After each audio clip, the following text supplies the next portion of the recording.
Primeiro, bem-vindos, bem-vindas e bem-vindos aí, que está participando da primeira vez. A gente está há algum tempo, já há alguns anos, estudando aí o livro Antiédipo, lendo trechos e articulando com algumas outras leituras também. Então, é esse caminho que a gente está dando seguimento hoje. E vamos falar especificamente da questão do Édipo, né, do complexo de Édipo, passando pela psicanálise e indo até o Deleuze-Guattari, né? Nesse caminho, investigando também algumas ideias do Georges Bataille e do Artaud sobre a questão do incesto. Não sei se a gente vai terminar, né, esse caminho hoje, mas vou começar falando um pouco sobre como o complexo de Édipo aparece na obra do Freud mesmo, né? Como que isso vai, de certa forma, escalonando até se tornar um certo núcleo assim da teoria psicanalítica. Bom, eu acho que, como vocês sabem, a tragédia Édipo Rei, do Sófocles, é a fonte, né, uma das fontes aí que Freud usa para abordar esse tema, mas, de fato, essa dinâmica ele percebe nos sonhos dele, uma autoanálise que ele fazia. Estava numa investigação bem intensa assim dos próprios sonhos e, e esse tema começa a surgir, né? As próprias relações dele com a mãe, com o pai, com a família. A gente vê, por exemplo, no texto dele, o Três Ensaios sobre a Teoria da Sexualidade, que nas primeiras versões, né, tem algumas edições que vai acrescentando as notas de rodapé ao longo dos anos, né? Nas primeiras versões, a importância do complexo de Édipo era muito menor. Ele vai ganhando mais importância ao longo dos anos. Que nas primeiras versões, o recalcamento, né, a repressão das pulsões se dava mais diretamente sobre o que Freud chamava de pulsões parciais, né? As pulsões que são provenientes de órgãos sexuais, órgãos erógenos não genitais, né? Então era isso que era reprimido e produzia transtornos, produzia sintomas. Só que com o passar dos anos, o deslocamento vai passar cada vez mais desse recalcamento das áreas não genitais para um recalcamento do incesto, do movimento da dinâmica incestuosa, seja entre mães e filhos, seja entre pais e filhas. Vai pensar primeiro em termos do complexo de Édipo, quando é o caso de uma mãe com um menino, e depois também o complexo de Electra, quando se tratava de um pai com a filha. Mas vamos começar pensando como que isso surge na própria tragédia do Sófocles, né? O Édipo é descendente dos fundadores de Tebas, da estirpe dos Labdácidas. E essa estirpe havia sido amaldiçoada pelos deuses. Em algumas versões aparece devido a certos crimes que eram crimes nessa época da homossexualidade. Então a estirpe do Édipo é amaldiçoada e mesmo antes dele nascer, ele está condenado a cumprir um certo destino, a cumprir uma certa maldição. Então antes dele nascer, seu pai envia alguém ao oráculo de Delfos, e esse oráculo revela que ele devia se livrar desse filho. que esse filho acabaria por trazer males à cidade. Então, o pai entrega o Édipo, ainda bebê, a um pastor, dizendo que o pastor o matasse. Mas esse pastor fica com pena da criança e acaba por entregá-la para um outro rei, se não me engano, o rei de Corinto.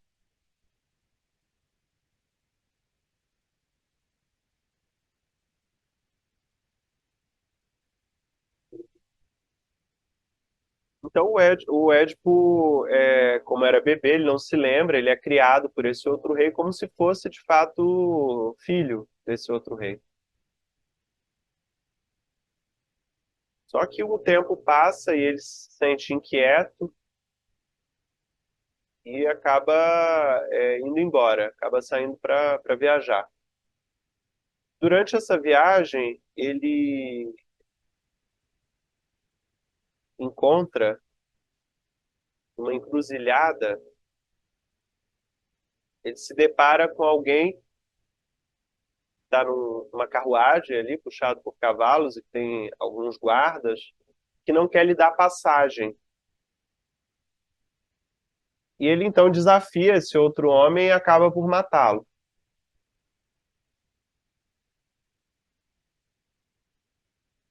Depois, ao longo, seguindo essa viagem, ele escuta falar de um monstro que estava devastando a cidade de Tebas, estava matando pessoas.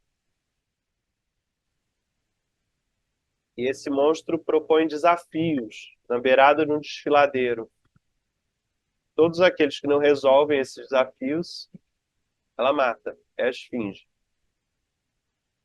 Então, essa esfinge, o Édipo decide confrontá-la e ela propõe um enigma a ele.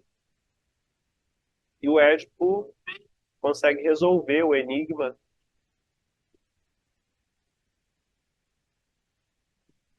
destruir a esfinge.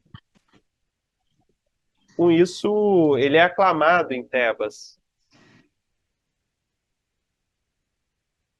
Ele é aclamado como um herói salvador em Tebas. E acaba se casando com a rainha, que perdeu recentemente o marido. Bom, tá armado a trama, né? Tá armada a trama e o disparador, o processo investigativo, porque o Édipo é um investigador, é dado a partir de uma peste. Uma peste chega à cidade e começa a matar as pessoas. Ninguém sabe bem qual é a causa, de onde vem, por que se passa, e de novo alguém é enviado ao oráculo. E a resposta é que há um crime foi cometido, o rei foi morto por alguém, e esse crime precisa ser expiado para que a cidade seja liberada dessa peste. Então o Édipo começa aí um processo de investigação. Mas nesse processo de investigação, é ele mesmo que o Édipo procura. Ele, durante esse processo, os processos interrogatórios, ele é inclemente com as pessoas. Quer achar a qualquer custo aquele que matou o rei. Ele vai seguindo certas pistas, e algumas pistas são cortadas pelo meio. O pastor da época é difícil de encontrá-lo. A mãe não quer falar muito sobre o caso, recomenda que ele, a mãe, que agora é esposa, né, recomenda que ele pare de fazer essa busca, interrompa essa busca. Mas, ao fim, sendo com uma determinação ali absoluta, o Édipo acaba chegando à verdade, de que ele mesmo havia matado o pai e estava casado, portanto, com a própria mãe. Então, o oráculo e a maldição se cumprem. Nesse momento da descoberta, o Édipo, então, fura os próprios olhos e é exilado da cidade. Como um mendigo, mutilado, pobre, ele se vai de Tebas, acompanhado nesse momento apenas por Antígona, sua filha, que também vai ter a sua própria tragédia depois. Então, essa é a ideia geral, né? É o enredo geral da tragédia do Édipo.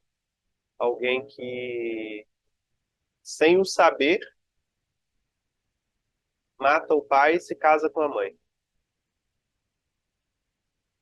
Então, o Freud, nas suas investigações, na sua autoanálise, chega à conclusão de que todos somos pequenos Édipos, desde criança. Nós nascemos com esses impulsos, o impulso para desejar a mãe e o impulso assassino contra o pai. Ou ao contrário, no caso da menina, o impulso contra a mãe e de desejo pelo pai.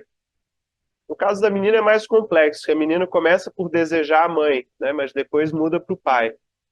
No caso do menino, é sempre a mãe. A menos nos casos também do Édipo homossexual, né, em que também ocorre ao inverso. Mas, enfim, não vou entrar agora nesses detalhes. O mais importante é que o Freud toma isso como uma dinâmica, um complexo universal. É algo que se dá em todas as vidas humanas. É algo que estrutura o próprio humano.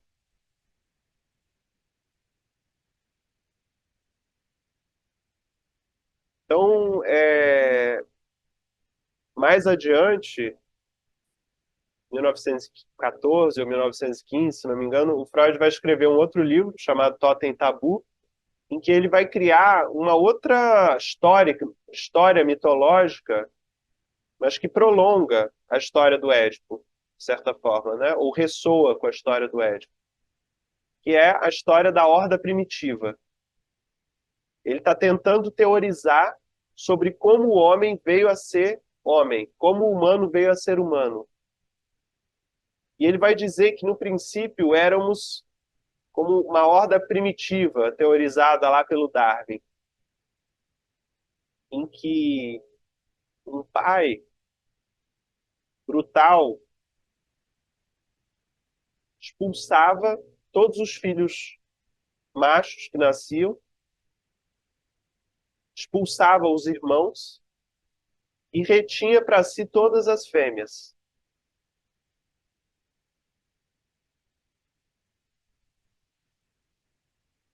Em algum momento, os irmãos ou os filhos desse macho, chefe da horda, pai da horda, se juntam contra ele e o matam. E num banquete totêmico canibal, ingerem seus pedaços. E diz então Freud sobre isso. Mas aqueles que matam esse pai, ao mesmo tempo, tinham sobre ele certos impulsos também de amor, de ternura, de respeito. E por isso, no momento em que matam, eles também introjetam esse pai não só comendo a carne dele, mas enquanto simbólico. Sobre isso, Freud diz: então o pai morto torna-se mais forte do que fora vivo. Porque esse pai é, a partir de então, introjetado na psique de cada um dos filhos e dos irmãos como uma proibição ao incesto. Ao introjetar o pai, a morte, as condições da morte do pai, os irmãos e os filhos entram num acordo que daí por diante cada um teria que ter a sua própria mulher. Ninguém poderia reter para si as suas irmãs ou as suas filhas. Então, o próprio Levi-Strauss enuncia mais ou menos da seguinte forma o interdito ao incesto. Cada homem deve tomar para si uma mulher e abrir mão das outras, e abrir mão das suas irmãs e filhas. Então, é colocado, o interdito ao incesto é colocado num plano, pelo Levi-Strauss, de uma certa economia das mulheres.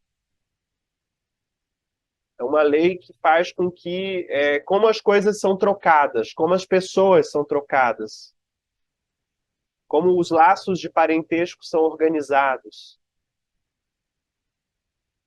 Então, essa história da horda primitiva, no Totem e o Tabu, o Freud diz que é o modo como é fundada a civilização humana, como é fundada a cultura, como é fundada a linguagem.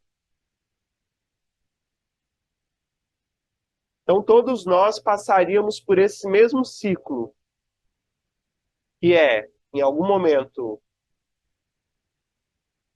termos uma relação de fusão com a mãe, que é a mulher proibida, diz desse primeiro tempo lá da ordem totêmica, da ordem primitiva. Então, uma relação fusional com a mãe, mas que em algum momento essa relação fusional com a mãe teria que ser cortada pela relação com o pai. Então, a gente tem aqui um duplo vínculo, o vínculo com a mãe e o vínculo com o pai, que é ao mesmo tempo um duplo impasse. Pelo seguinte, porque se de um lado a relação com a mãe nos manteria pela vida inteira impotentes e onipotentes, porque do ponto de vista da mãe, a criança é desamparada. A mãe faz tudo pela criança. Então somos, por um lado, impotentes. Mas, por outro lado, somos onipotentes. Porque essa relação com a mãe mantém a criança numa certa dinâmica que ela acha que ela pode tudo. Que ela não vê limite. Que ela é egoísta. Então, essa relação com a mãe, que é a primeira relação, seria a primeira relação da criança, vai se manter sem limite, vai se manter um ovo fusional, caso não haja o que é chamado de castração simbólica, que viria a partir do pai, ou do que o Lacan posteriormente vai chamar a função do pai. Então, o pai teria essa função de castrar a criança, separando-a da relação fusional com a mãe. Isso equivale à passagem do imaginário ao simbólico.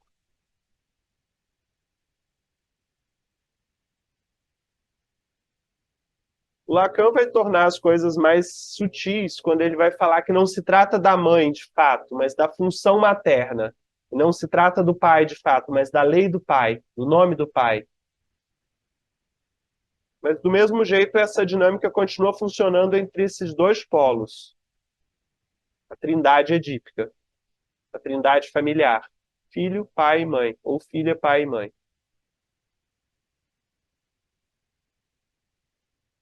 Então, aquilo que a gente chama de neurose na psicanálise, aquilo que a gente chama de perversão e de psicose,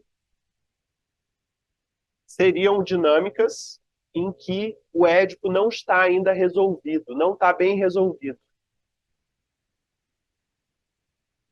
Ou está se passou por Édipo, mas com falhas. Então, por exemplo, a psicose seria a expulsão, o rechaço do nome do pai. Aquilo que o Lacan chama o mecanismo da forclusão do nome do pai. A ordem simbólica é totalmente recusada.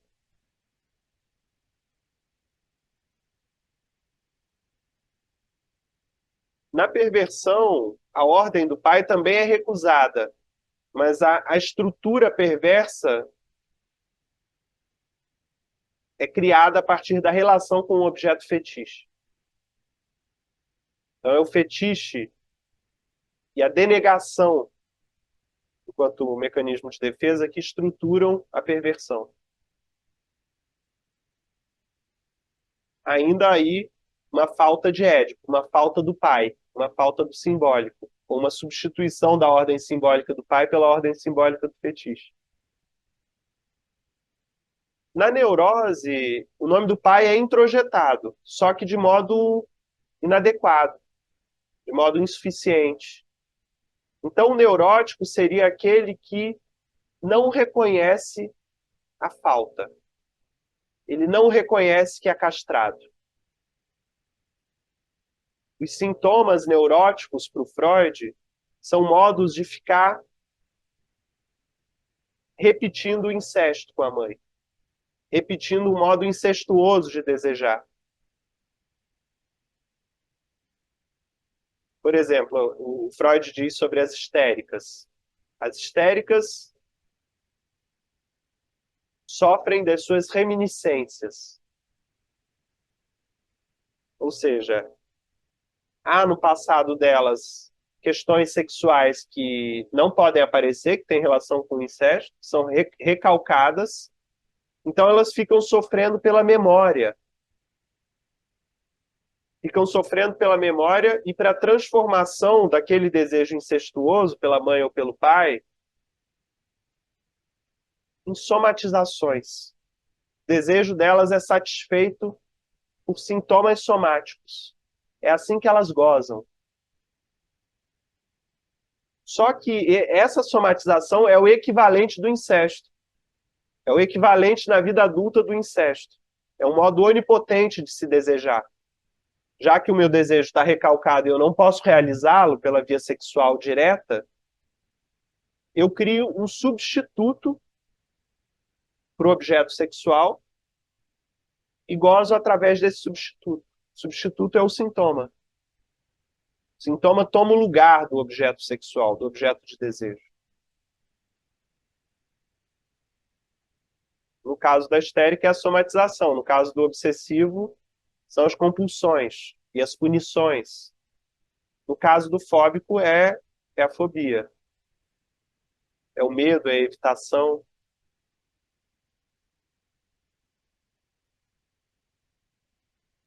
Então, a questão na psicanálise nessa psicanálise mais ortodoxa, freudiana, a análise serve para que aqueles que não resolveram bem Édipo e por isso sofrem psiquicamente, resolvam Édipo.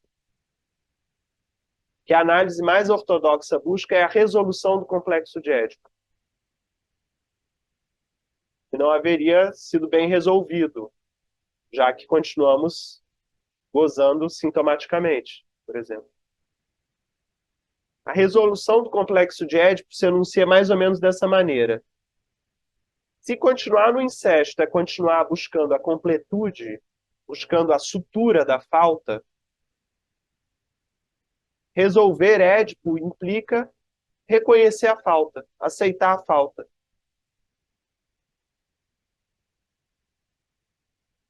Então, para a psicanálise ortodoxa, nós oscilaríamos entre o imaginário e o simbólico, entre a busca pela completude, pela via do imaginário, ou o reconhecimento da falta, pela via do simbólico. Então, introjetar o nome do pai implica reconhecer que somos mortais, somos finitos, reconhecer o limite dado pela lei, dado pela linguagem, dado pela cultura.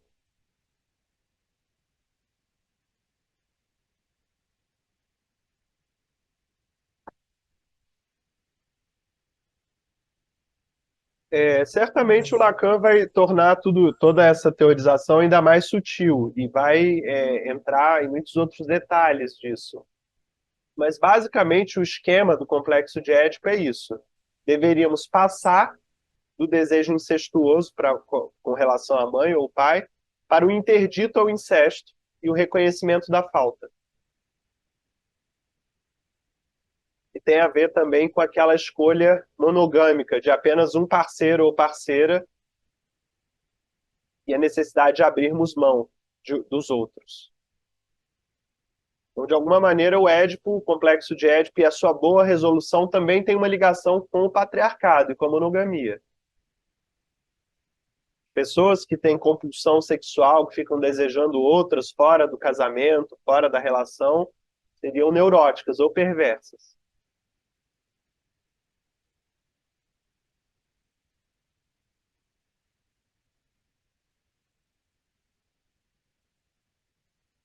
Então, só recapitulando, o desejo incestuoso reaparece na vida adulta na forma de uma modalidade de relação que é onipotente, que é fusional, que é sem limite.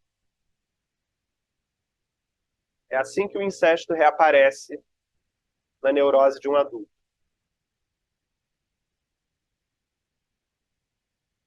De maneira que pode se dar essa sintomatização por uma via de somática, a pessoa começa a produzir sintomas corporais, pela via da compulsão e da autopunição, que é do obsessivo, ou pela via fóbica.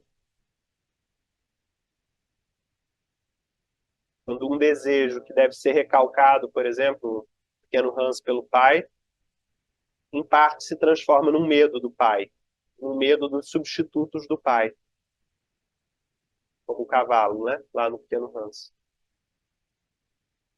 Então, o objeto fóbico é um substituto de um objeto de desejo que é recalcado, foi recalcado em algum momento da infância. Então, é um objeto que guarda ali resquícios tanto de desejo quanto de proibição sobre esse desejo. E isso se transforma em medo. Bom, gente, eu tô trazendo tudo isso de maneira muito pincelando, né? São esboços. Quem quiser aprofundar mais nisso, eu sugiro, por exemplo, o livro lá do Freud, Totem Tabu, alguns casos clínicos, né, em que isso aparece de maneira mais consistente, né, esse caminho. Queria saber se vocês têm questões, dúvidas, antes da gente poder seguir.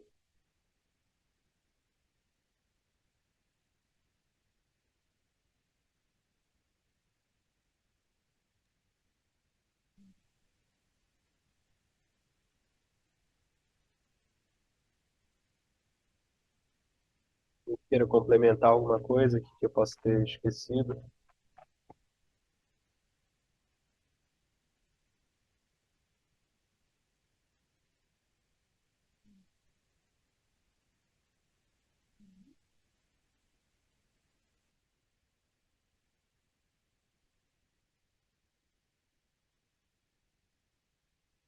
Bom, a partir de agora eu vou começar a entrar em outras leituras do Édipo, da questão do incesto. Mais importante é a gente reter que tanto a neurose, quanto a psicose, quanto a perversão, elas vão se organizar em torno do Édipo, para o Freud, para o Lacan. Nem que seja pela falta do Édipo, nem que seja em vista de uma organização pré-edipiana, no caso da psicose. Mas o Édipo vai ser sempre a referência para essas três estruturas nessa psicanálise mais ortodoxa. Eu tô salientando bem isso porque vai ser uma das críticas do Deleuze-Guattari à psicanálise, né? Que tudo é orientado em torno do Édipo, é organizado em torno do Édipo.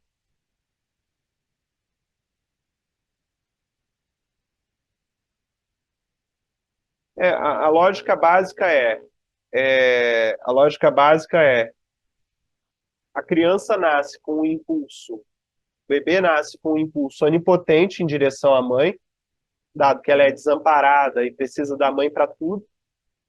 Então, ela precisa da mãe, ela precisa do desejo da mãe. Ela precisa não apenas que a mãe cuide dela, mas que a mãe ame a ela, Então, a criança, esperando ser completa para a mãe, pela mãe,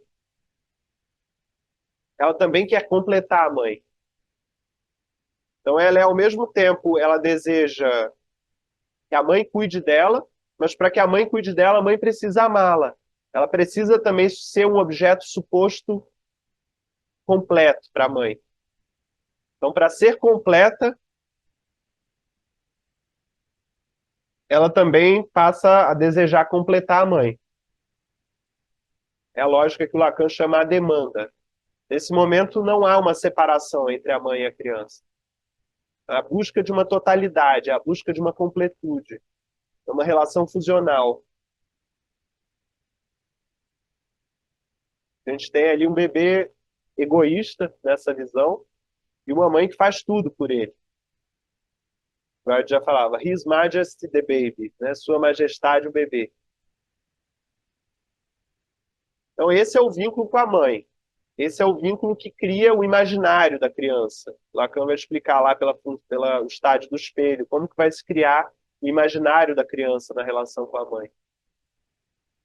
Mas é uma relação fusional, incestuosa, onipotente e sem limite.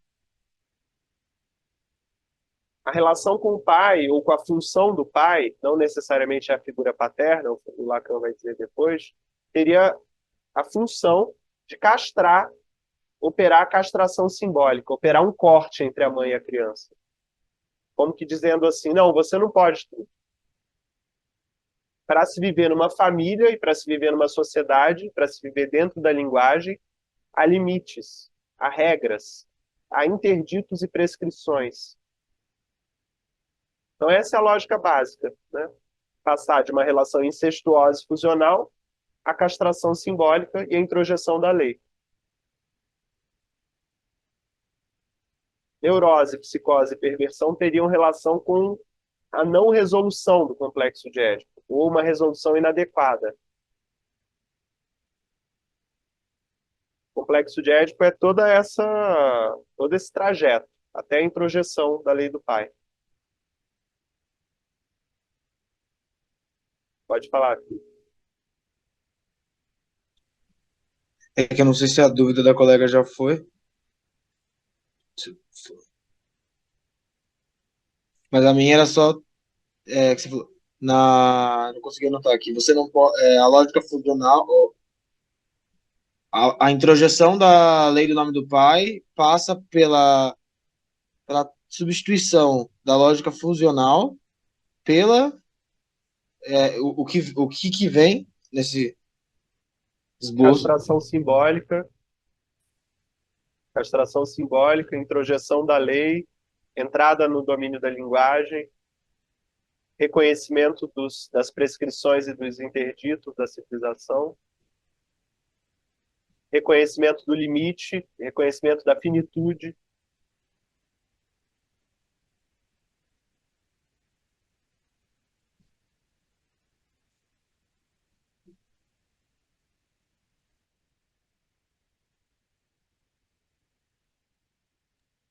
Eu acho que como vinha se trazendo assim nos outros encontros, né? Acho que até o João usou o exemplo lá do livro que estava trabalhando, de sexta-feira, né? Essa marca essa presença da alteridade, né? Essa questão do externo, para além da simbiose, da união, né? Numa espécie de abre um furo, né? No sistema, assim, para que eu tenha o externo, o interno, dialética, né? Assim vai complexificando, senão a gente fica imaginando uma espécie de, né, assim, na questão lá, por exemplo, no amor solar, no amor celestial, né, de fusão com a Terra, né, tipo, todo esse movimento que acho que o João vinha construindo aí, então acho que tem um pouco essa presença, assim, né, de demarcar esse campo do outro, do externo, da alteridade, enfim, da mediação das relações, né, enfim, essa coisa mais tradicional ainda da psicanálise ortodoxa, como o João disse. Eu vou começar passando pela psicanálise para depois a gente ir passando por outros autores, assim, como eles explodem o Édipo, de certa forma, né, para pensar um fora dessa lógica. Mas eu gosto, assim, de entrar, né, numa leitura para depois a gente poder ir crescendo com ela, expandindo. A Camila traz que o Lacan tem três tempos do Édipo. Você quer trazer, Camila? Eu não, realmente, eu não lembro esse detalhe como é especificamente, mas pode ser que nos ajude aí. Eu tenho um certo receio de arriscar, assim, para mim ainda é algo muito iniciante, né? Mas é, eu acho que quando você respondeu o Felipe, quando ele tentou organizar aí, um pouco se resumia, se sintetizava, né? Talvez indo aí a esse lugar bem que você chama ortodoxo, porque eu acho que remete a um tempo muito inicial do Édipo, né? Então, o Lacan acho que vai contribuindo quando você fala que ele vai se utilizando, é interessante essa palavra, eu acho que ele vai dissolvendo algumas coisas que eu acho que eu vou escutando certas palavras quando você vai descrevendo e eu acho que me remete muito a um lugar de, do clichê do Édipo, assim, dessa coisa muito ainda sexual, que eu acho que o Lacan contribuiu muito nessa sutileza, né, dissolvendo. Os três tempos eu entendo como a partir da castração, né, a inscrição na linguagem sendo o primeiro, a representação da falta, que aí seria eu gosto muito desse exemplo, né, da relação com a mãe, quando ela tem, assim, essa ideia de fusionalidade, de completude, né, nessa via de eu ser esse objeto que também completa, talvez, porque eu sou a majestade, o bebê, tudo é para mim, a função paterna, né, aí a lei, nesse processo de castração, vai justamente como tirar os olhos do bebê, né, que está só na mãe, e olhar para um lugar que também é de desejo da mãe. Então, opa, já não sou eu, né, só eu. O meu pai tem alguma coisa aí que também sacou a minha mãe, tem a função paterna, né? Esse outro, que aí seria um terceiro, né? Me mostra que eu tenho uma limitação. E aí o terceiro tempo é quando essa representação da falta, que aí a gente traz um outro conceito, que eu acho que também é uma contribuição do Lacan no desenvolvimento do complexo do Édipo, que é o falo, né? Que é ser o falo. E aí o terceiro tempo é ter o falo, seria essa saída do Édipo. Inclusive, eu te escutando, levanta uma questão. Quando você fala que por exemplo, as estruturas vão se dar em torno, então, né, desse grande conceito aí, principalmente com essa enfatização que você faz de uma psicanálise bem freudiana ortodoxa, quando você fala assim, uma resposta, uma não resposta ao Édipo, foi assim, não resposta? Ou uma resposta não adequada. O que você quer dizer com não adequado, né? Porque eu entendo que as estruturas vão se dar a partir de como você justamente responde, né? Aí é o que vai diferenciar, digamos, as estruturas clínicas para Lacan, né? Uma neurose histérica, compulsiva ou fóbica, as características é justamente como você responde ao processo da castração. Então, esse terceiro tempo seria ter o falo, né? Ter o falo. Aí eu acho que tem muito para desenrolar, não sei se ajuda muito também. Mas é um texto acessível aí, né? Qual o texto que ele trabalha mais diretamente? Eu vou buscar direitinho isso para te dizer. Eu sou ruim com os nomes assim. Uhum, certo. O que eu poderia trazer agora de algo que eu acho que o Lacan se utiliza e que o Deleuze-Guattari reconhecem essa sutileza, é pensar não em termos da mãe, mas da função da mãe, e não em termos do pai, mas do nome do pai. E isso, de certa forma, também nos ajuda a pensar, como você diz, para além dessa dimensão sexual. O incesto, eu tenho voltado nisso, ele não se trata necessariamente, ainda que possa até passar por aí, de um contato sexual entre a mãe e o bebê, né? Até porque sexual para criança, a sexual é a pele, né? mas se dá muito mais em termos de uma fixação numa modalidade de relação, que é a modalidade onipotente, que é a modalidade pela via do imaginário, que a criança fica presa nas imagens do desejo da mãe. E não pode acessar o próprio desejo. Nesse sentido, uma das questões, me parece, para o Lacan é que, nesse plano da relação com a mãe funcional, nem há desejo ainda, é demanda.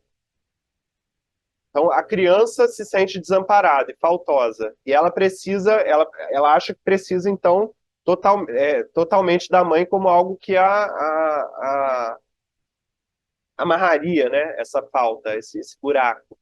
E, para isso, ela também tem que se tornar o falo para a mãe. Ela tem que se tornar também aquilo que completaria a demanda, por sua vez, da mãe. Então, esse é a dinâmica de desejo incestuosa.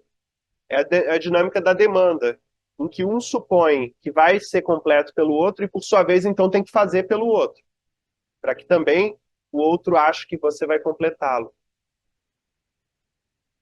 Então, assim, nesse plano, as relações são muito idealizadas. As relações só são idealizadas no plano da demanda. A gente não vê o outro real, a gente vê uma imagem que seria a imagem ideal para o nosso desejo. Assim também é constituído a instância do ideal de eu, por exemplo. Porque o ideal de eu se constrói em resposta à demanda da mãe. O que eu devo ser para o outro para que o outro me complete? É assim que surge uma instância, digamos assim, de autoridade em nós, de dever ser. Que é imaginária. O ideal de eu é imaginário. Bem como o eu ideal, que é essa criança desamparada, né? Que acha que vai ser, que anseia pela completude ali no outro. Tem um momento que o Deleuze diz que eu ideal e ideal de eu são duas bandas de um 8. Que o eu seria o centro dessas bandas. Ficaria no centro, né? De um lado o eu ideal, que é a criança desamparada e que sente que vai ser completa por um outro. E na outra banda, o ideal de eu. Que achando que pode ser completo, precisa fazer tudo pelo outro, precisa acessar o dever ser, o imperativo. Então, de um lado, uma criança que acha que pode ser completa, e de outra, alguém que responde ordens, para também, para completar o outro, por sua vez, ser completo. São dinâmicas ainda só no plano do imaginário agora, né?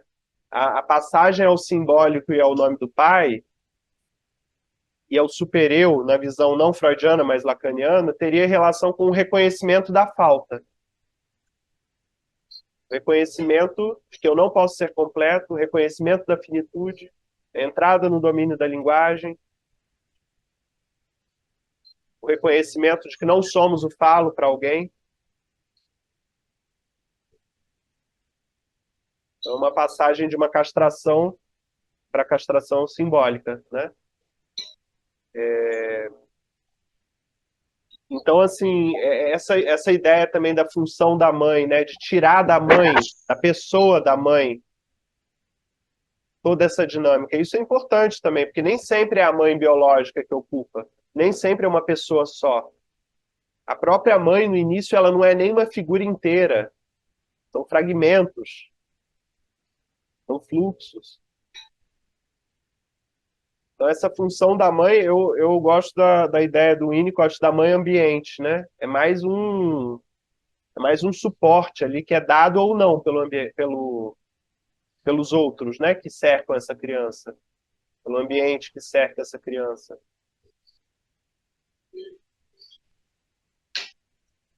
Assim, tem muita coisa de psicanálise e psicologia do desenvolvimento que a gente poderia considerar, né? Com a Melanie Klein, com Lacan, com o estágio do espelho, mas que complexificam essa questão, que trazem essa organização até o bebê, né?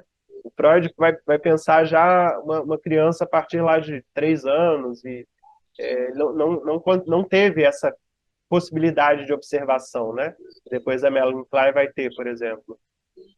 Então, isso dá para ser complexificado e a gente pensar uma organização mais primitiva, o estádio paranoide, né? O estádio depressivo, mas, enfim, não é tanto o propósito de hoje do encontro. Eu acho que o propósito é mais desenvolver essa questão do complexo de Édipo em outras leituras, né?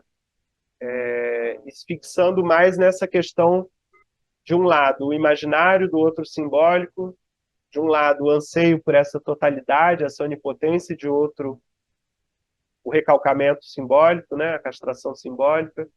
Então, o meu foco assim vai ser mais em torno dessa dinâmica e como que o Deleuze e o Guattari vão criticar, né, essa dinâmica. Mas realmente caberia assim, obviamente que isso pode ser aprofundado, essa leitura, que é como se eu tivesse que me arriscar a um certo clichê, digamos assim, para passar por isso, né? Porque senão não tem fundo a coisa. É muito detalhe, né? Muita minúcia. Mas para seguir um certo esboço, uma certa trajetória, é como se a gente precisasse em algum nível ir esquematizando, né? Mas se em algum momento comprometer, digamos, a minha exposição a essa simplificação, é isso, a gente tem que voltar e aprofundar. Talvez seja uma crítica que caiba até o Deleuze e Guattari, né? Em alguns momentos, para fazer as críticas, eles precisam simplificar a coisa, eles precisam esquematizar. E é aí também que há as entradas para as críticas a eles, né? Os momentos em que eles fazem generalizações, que eles são muito ligeiros numa explicação.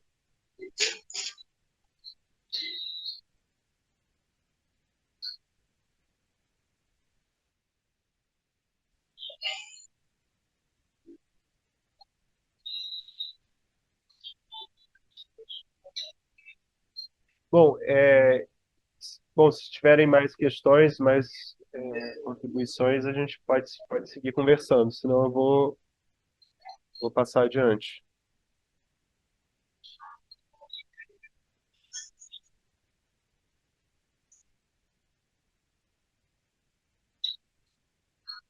Um último comentário assim sobre essa visão dessa psicanálise que eu estou chamando de ortodoxa é a seguinte: toda essa visão ela pressupõe uma ontologia antropocêntrica, uma visão de mundo antropocêntrica. Pelo seguinte, porque ela pressupõe que o humano é transcendente com relação aos animais, que a cultura é transcendente com relação à natureza. Pressupõe que há uma diferença de natureza entre os animais e os humanos, que essa diferença de natureza é explicada lá pelo mito da horda primitiva. Então, ao adquirir a linguagem, ao adquirir o pensamento abstrato, ao nos tornarmos civilizados, nós teríamos, de algum modo, nós estaríamos além dos animais, além da natureza, conquistado uma outra dimensão, uma dimensão suplementar.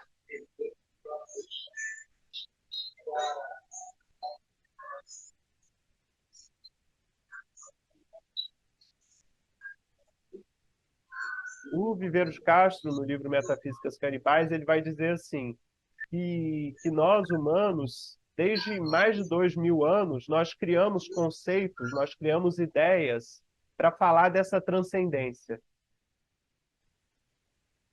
Então, a princípio, era algo que o humano possuía, a mais do que os animais.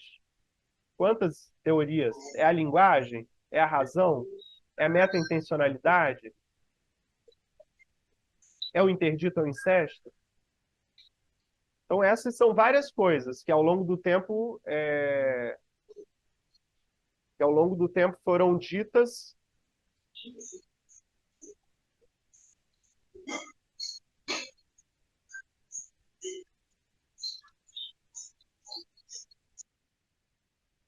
eu mutei aí o microfone de algumas pessoas que estavam ligadas.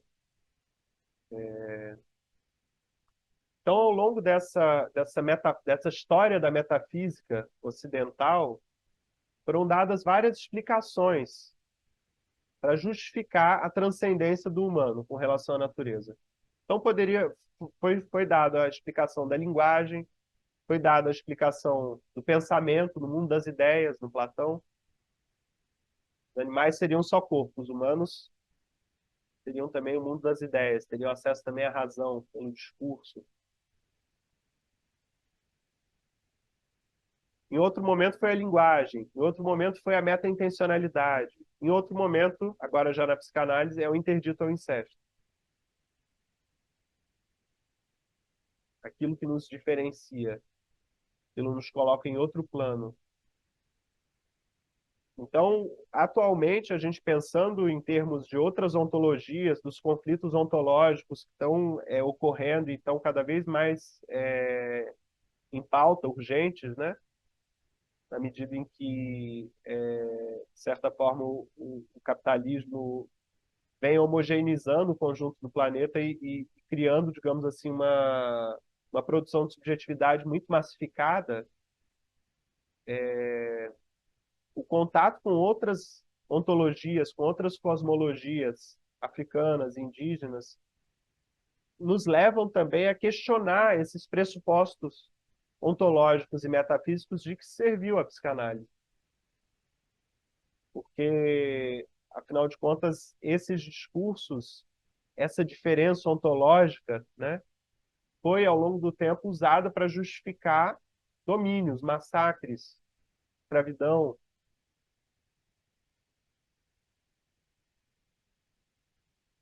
O Vejo Castro vai falar lá que o homem branco ocidental europeu se dá o privilégio da diferença humana, dessa transcendência da diferença humana.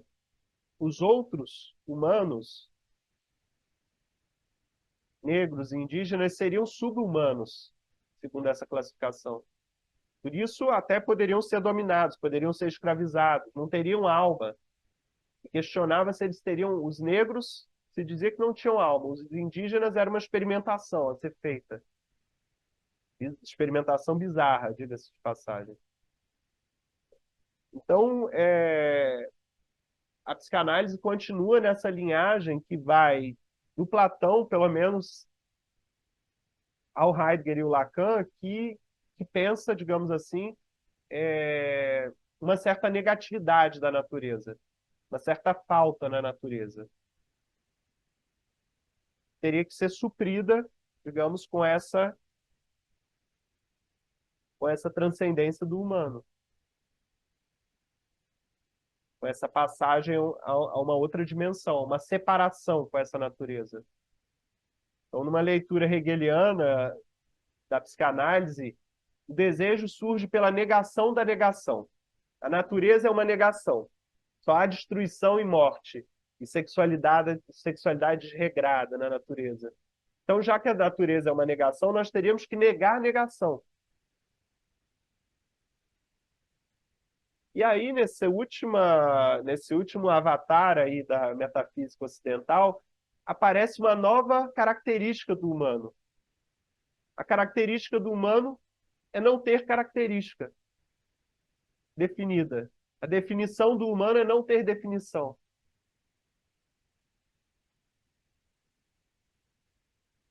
Ou seja, é constituída a falta humana no interior da falta do animal, da falta da natureza. Se a negatividade da natureza é dada por um determinismo excessivo, a negatividade do humano, a falta do humano, seria não ter característica definida. Então, o humano seria, a característica fundamental do humano seria a incompletude, a indefinição, a abertura. Enquanto aos outros é negada a abertura. Então é aí que nos leva uma visão antropológica, né? A partir do Viveiros de Castro, que na Metafísicas Canibais faz essa crítica da metafísica ocidental, essa metafísica da falta.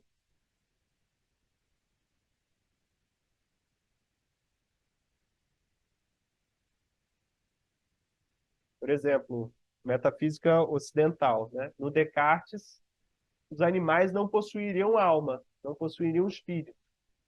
Só os humanos possuem corpo e espírito. Os animais são como máquinas. Eles não possuem alma. São as bestas máquinas. Então percebem a que ponto que chega essa desconexão do humano com a vida? É como se o pensamento humano, pretendendo teorizar sobre a verdade do humano, dissesse que nós nos tornamos humanos nos separando do restante da natureza.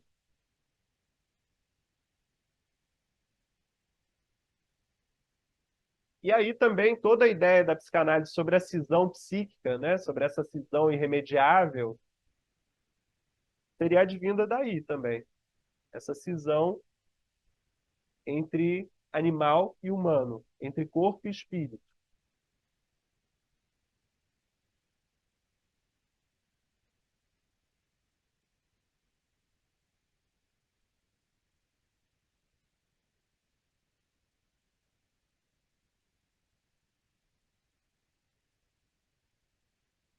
A gente já estudou aqui um pouco o perspectivismo indígena e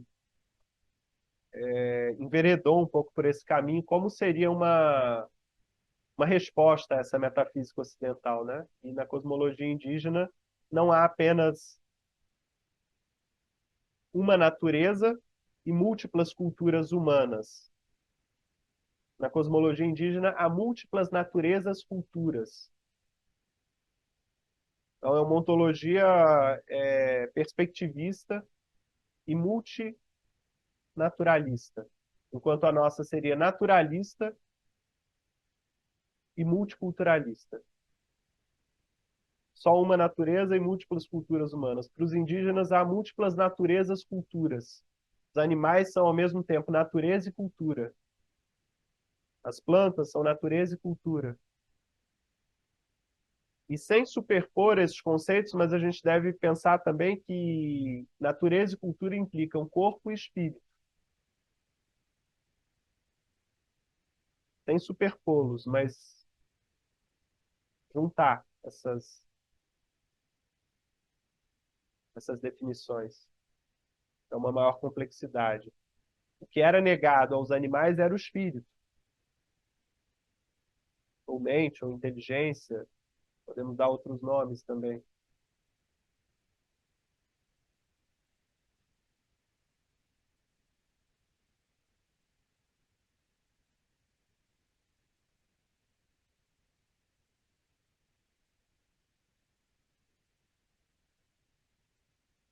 Bom, agora eu vou passar, eu vou ler um trecho aqui de um livro chamado La Nueva Interpretación de los Sueños, que é do Tobinatan.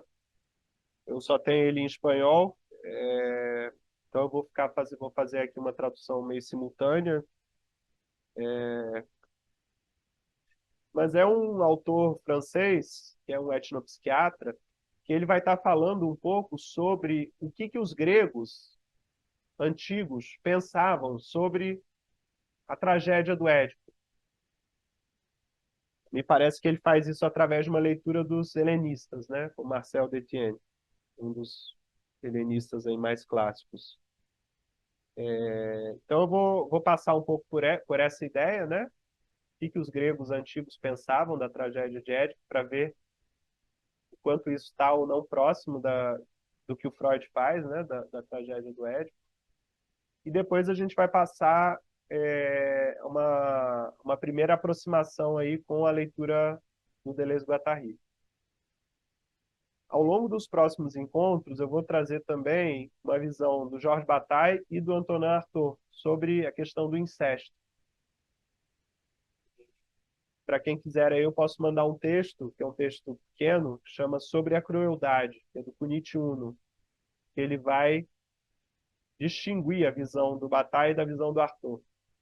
E distinguindo a visão do Bataille e a visão do Artaud, a gente vai distinguir também um pouco da visão da psicanálise, mais dialética, e aí a visão da esquizoanálise, que se situa num plano mais diferencial, menos dialético.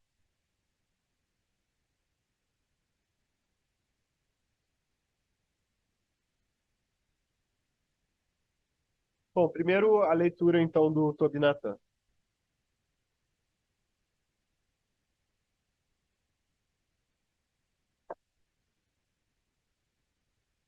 Os gregos dispunham em seu corpus mitológico de várias histórias nas quais um homem copulava com a sua mãe.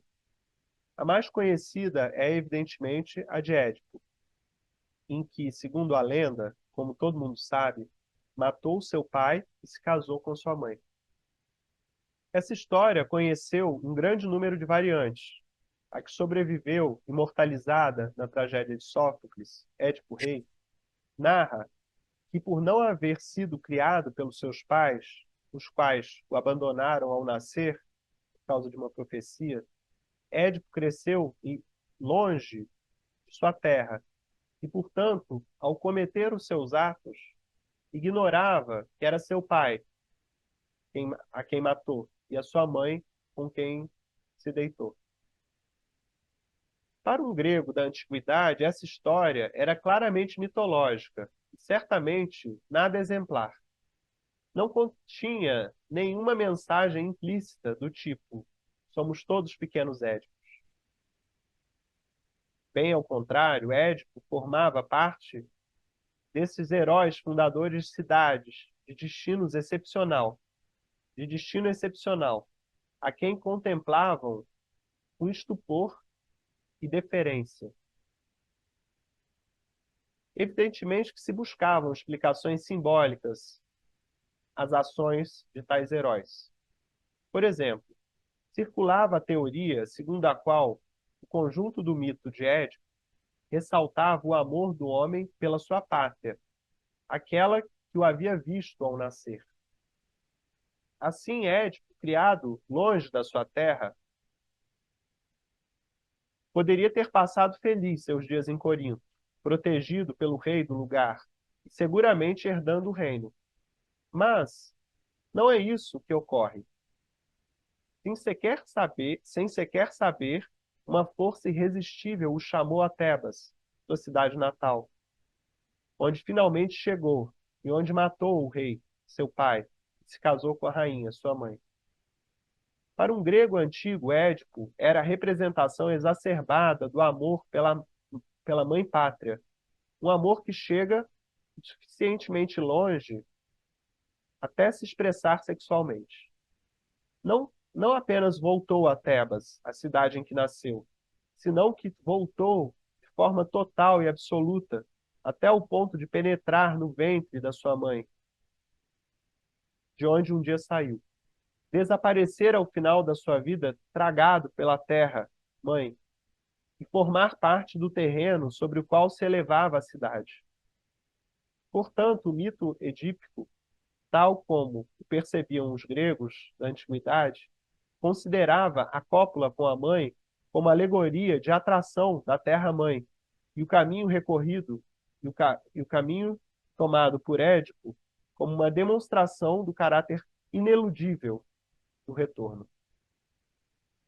A Odisseia, relato sobre esta obsessão do retorno à terra natal, apesar da atração da viagem, podia igualmente considerar-se como uma variante da lenda edípica.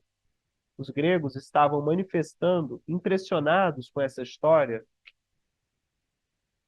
Os gregos estavam manifestamente impressionados com essa história, mas de nenhuma maneira viam nela a ilustração de uma possível atração sexual do jovem pela sua mãe. Coloco como prova disso as páginas de Artemidoro de Daudes, que Artemidoro de Daudes consagrou aos sonhos de Édipo, em sua interpretação dos sonhos.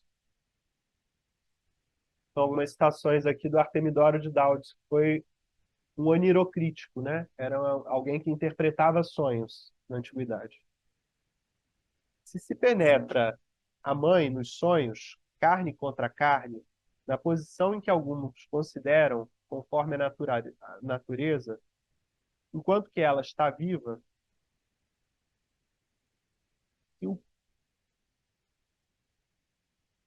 se o pai adoece, morrerá, porque aquele que viu esse sonho terá a tutela da sua mãe, ao mesmo tempo como filho e como marido. Penetrar a mãe depois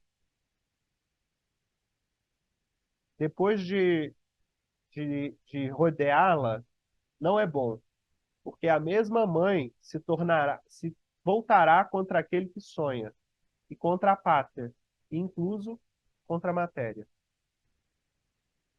Penetrar a mãe quando ela está em cima, cavalga, alguns dizem que indica morte para o que sonha, porque a mãe se assemelha à terra, posto que a terra é abastecedora e geradora de todas as coisas. E são os cadáveres a quem a terra recobre, não os vivos. Então, assim, eu não estou colocando aqui em questão as interpretações do Artemidorus Daudis, né? A gente está querendo ver como que os gregos pensavam sobre... O que os gregos pensavam sobre o incesto, sobre a relação com a mãe, né? E parece que tem essa relação com a terra, com o retorno à terra. Em última instância, como retorno à morte, né? Como retorno ao inanimado.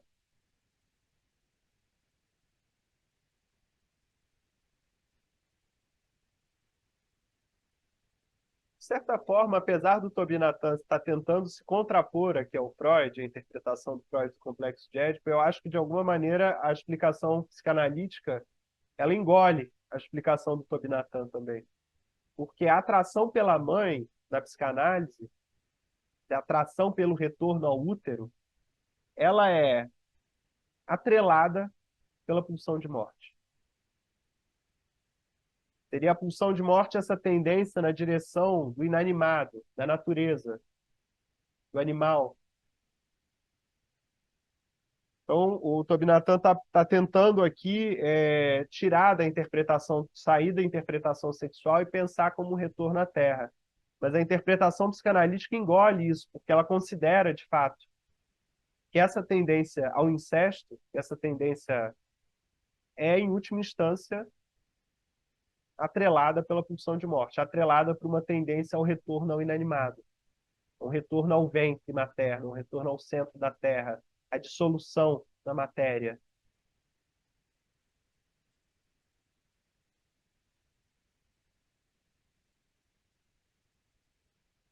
Percebem que nesses modelos a gente tem de um lado ou embaixo, na direção dessa tendência à pulsão de morte, um campo de imanência em que tudo é inanimado, em que não há vida, em que o que há são corpos e encontros de corpos, moléculas se batendo e rebatendo, se compondo e decompondo, mas não ainda uma vida organizada. Então a gente pode pensar um caos negativo nesse fundo. Freud se refere às vezes a isso como o inanimado, a morte. E por outro lado, a pulsão de vida apontando para uma maior organização, para uma maior ligação, em vez de uma dissolução, em vez de um desligamento entre as moléculas. Então, há uma certa metafísica psicanalítica que é das pulsões de vida e de morte. A pulsão de morte aponta para a natureza, aponta para o inanimado, aponta para o nada, aponta para a morte. E a pulsão de vida aponta para a organização, aponta para a ligação, aponta para o princípio do prazer, depois para o princípio da realidade.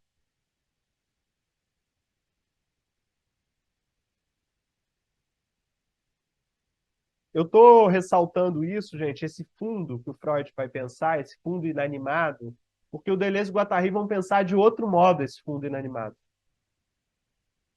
Na verdade, eles vão animar esse fundo. Eles vão pensar esse fundo justamente como o plano de imanência. Aqui não é mais um caos negativo, não é uma pura destruição, mas uma destruição e uma criação contínuos.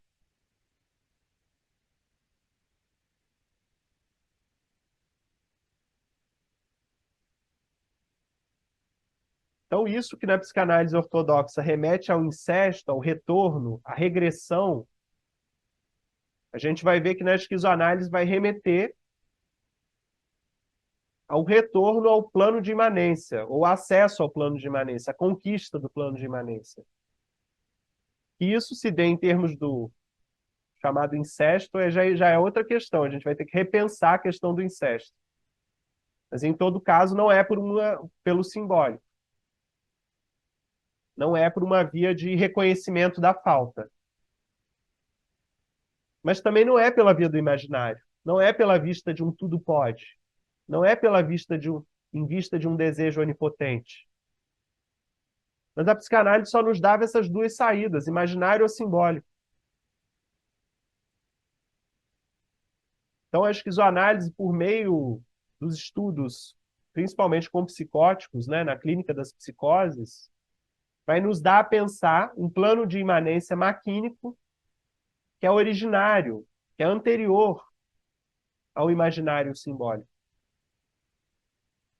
E que, na análise, uma experiência analítica deve, inclusive, orientar o imaginário simbólico, subordinar o imaginário simbólico. É o plano que eles chamam também das intensidades.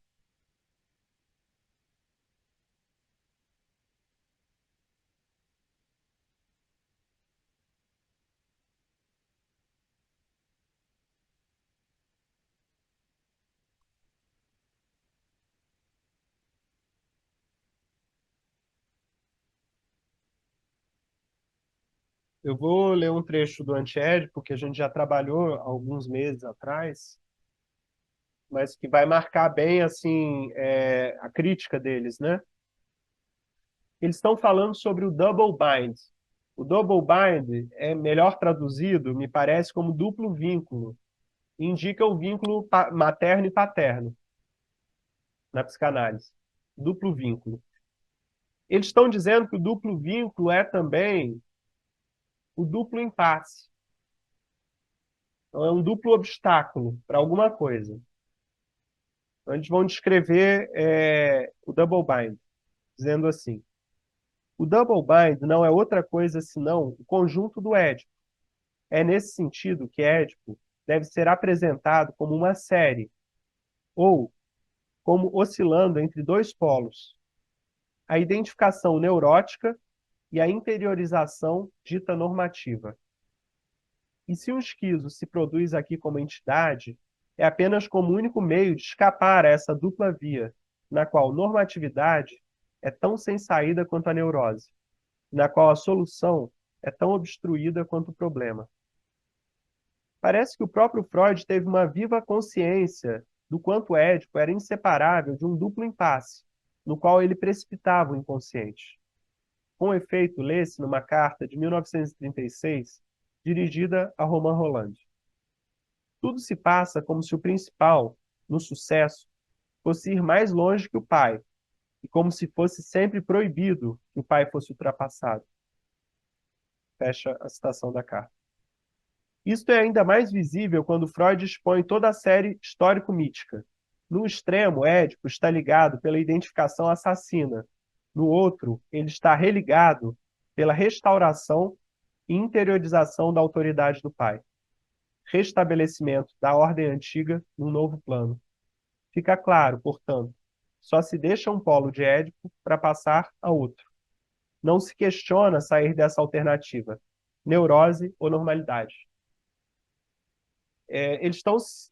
Primeiro eles estão centrando aqui a problemática em torno da neurose e da normalidade, né, que seria neurose ou resolução do Édipo na psicanálise.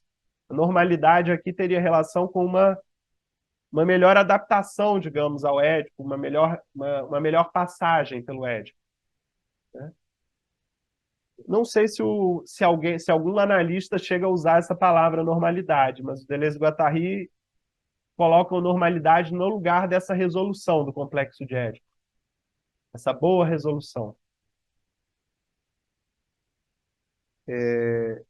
O que seria essa oscilação entre neurose e normalidade? O que seria o duplo impasse? oscilamos entre esses dois polos, uma identificação neurótica e a interiorização dita normativa. De um lado, o que se tem é a série histórico-mítica ligada à identificação com o Édipo assassino, o Édipo incestuoso. Essa é a direção neurótica. Na direção neurótica, nós desejamos, então, a onipotência. Desejamos matar o pai e se deitar com a mãe. O que dito em termos, digamos assim, mais simbólicos, para a gente sair desse lugar mais cru, dessa formulação é: o que desejamos pela via da neurose é a onipotência. É realizar o desejo alucinatoriamente. É realizar o desejo pela via da fantasia na mesma medida em que esse desejo é produzido. Então, esse é o caminho que está ligado à identificação com o assassino e com o incestuoso. É o caminho neurótico. É um dos polos da oscilação. E no outro polo, o que haveria é a religação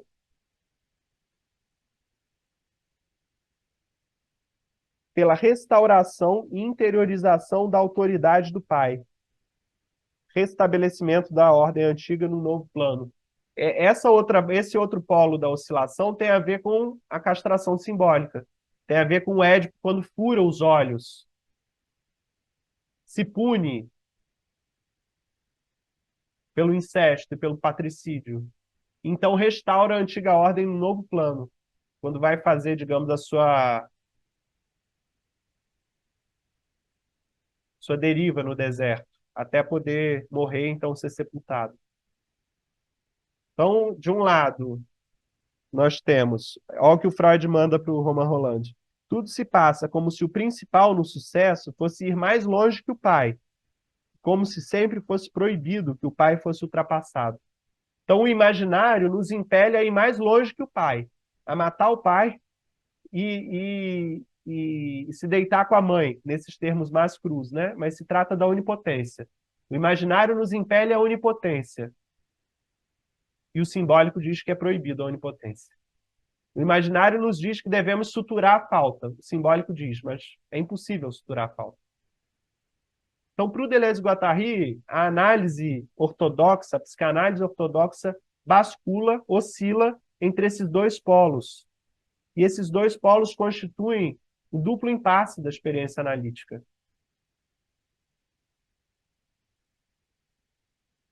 Você quer tudo. A sua fantasia está te levando para além do que você pode, mas você não pode tudo.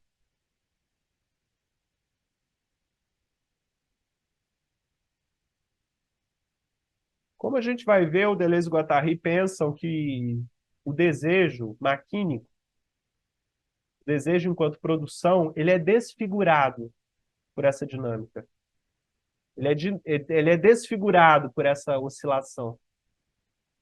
Não que ela não exista, não que ele não seja capturado por ela, só que ele não se confunde originariamente a essa oscilação. O desejo não é essa natureza negativa e nem tampouco esse simbólico, essa coincidência do desejo e da lei no simbólico. Esse é um desejo já desfigurado por imagens, por condições sociais, por condições que levam em conta uma certa máquina social que se instaurou.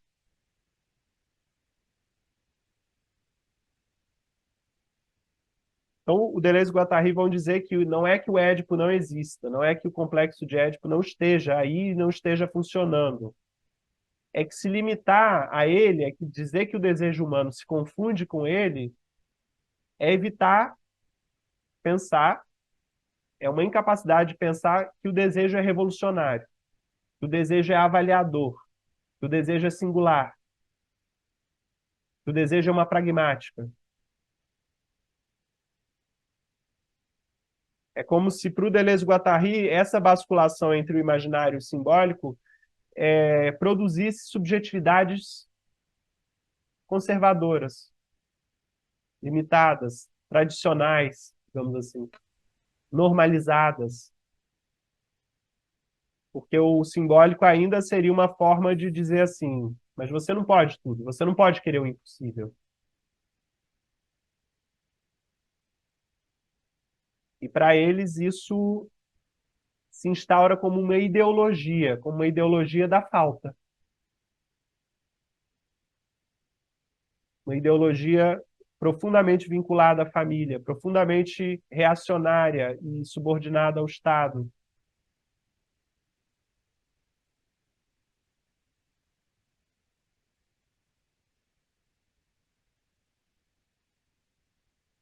E sobre o esquizo, nisso tudo eles dizem: e se um esquizo se produz aqui como entidade, é apenas como único meio de escapar a essa dupla via, na qual normatividade é tão sem saída quanto a neurose, e na qual a solução é tão obstruída quanto o problema.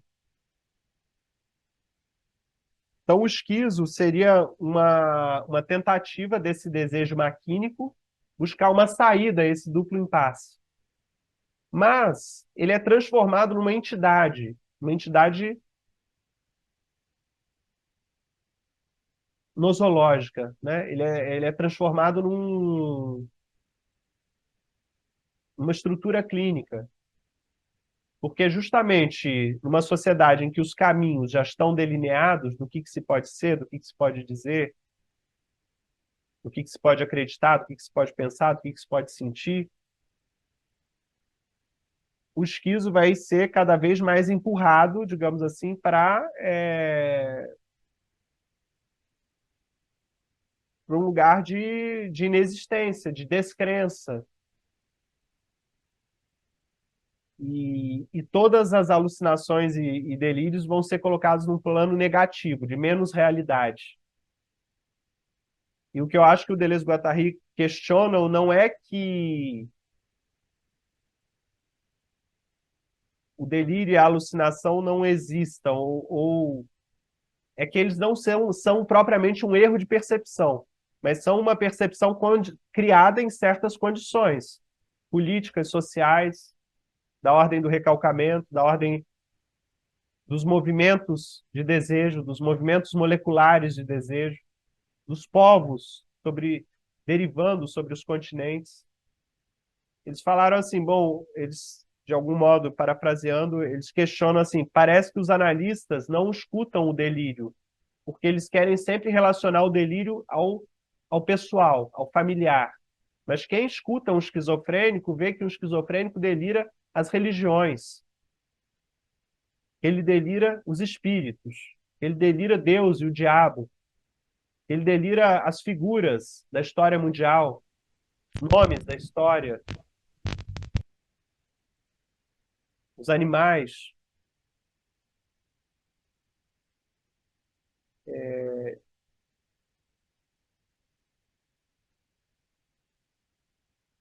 Então, de certo modo, eles distinguem o esquizofrênico crônico, o esquizofrênico de hospital, e distinguem também a perversão, aquele que se fixa em regiões ainda mais lunares que Édipo, né? Em territórios ainda mais artificiais, eles dizem sobre o perverso, se referindo ao fetiche. Então não é que eles vão, digamos assim, dispensar isso que a gente chama de estruturas clínicas, mas eles vão passar a chamar isso de territórios artificiais. Tanto a neurose é o território do Édipo, o fetiche é o território do perverso. E o psicótico é aquele que tenta abandonar o território, os territórios, mas ainda assim é preso em certos fragmentos do ego, de um ego explodido. Então o psicótico, eles ainda pensam a partir de uma questão clínica, sem dúvida, assim, mas não de um déficit de Édipo. É aquele que tenta sair de Édipo e fracassa. E o esquizo já é um exercício do campo de imanência, para além das estruturas. O esquizo é esse desejo maquínico sendo praticado. Então distinguimos perverso, neurótico, o esquizo, enquanto em personagem conceitual deles, e o psicótico, né? O psicótico adoecido. Em algum momento a gente poderia falar um pouco mais sobre essas estruturas perversas e psicóticas, mas acho que eu vou continuar seguindo. Alguma questão, João, gente? é, eu nem falei boa noite, né, pessoal? Já cheguei logo falando assim no começo. Mas era só um comentário rápido sobre isso que você estava falando, que tem momentos que eles dizem que o esquizo sabe partir, né? Então, tipo, eu acho bem interessante essa analogia que eles dizem, sabe? E, tipo, essa sua fala me ocorreu agora, essa outra fala deles no livro, né? Ele sabe partir porque ele leva os seus fluxos até o deserto do corpo sem órgãos, né? Os fluxos nessas sociedades, ao longo das máquinas sociais que vão se superpondo, né, na história mundial, o desejo vai sendo ligado de certas maneiras. Essas maneiras constituem tanto regimes políticos quanto estruturas clínicas, em que o desejo é retido, é organizado. Então, para eles, o esquizo é esse que leva os fluxos de volta ao deserto, ou seja, encontra um desejo sem imagem, encontra um desejo desligado dessas correntes, desses trilhamentos normalizadores, neuróticos, perversos.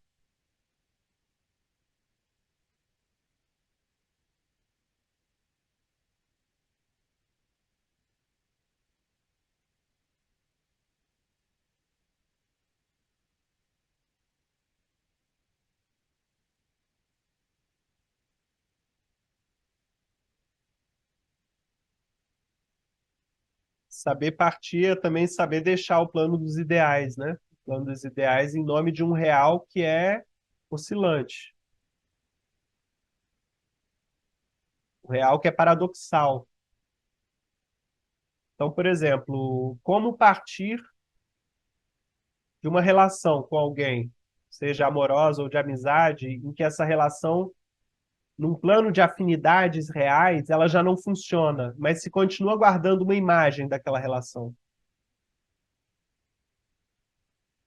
Grande parte dos traumas que a gente tem é em nome, digamos assim, da cristalização de alguma imagem do passado, de algum tempo que a gente não quer deixar passar.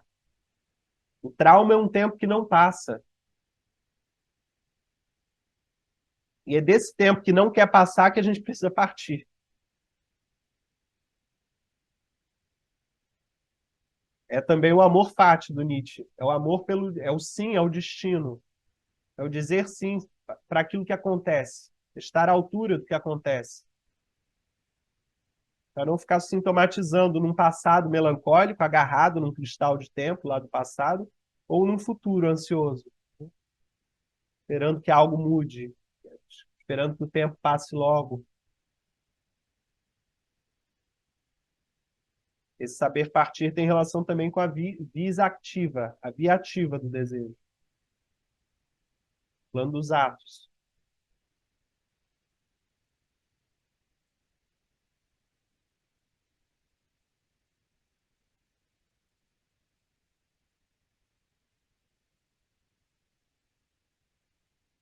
Quem não parte, não age, fica e reage, né? Ressente.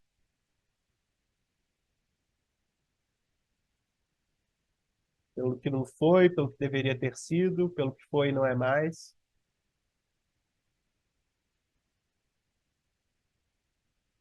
Jéssica, quer... Então, uma das minhas dúvidas, assim, em relação a isso que você até falou do desejo, que eles colocam como uma produção, né?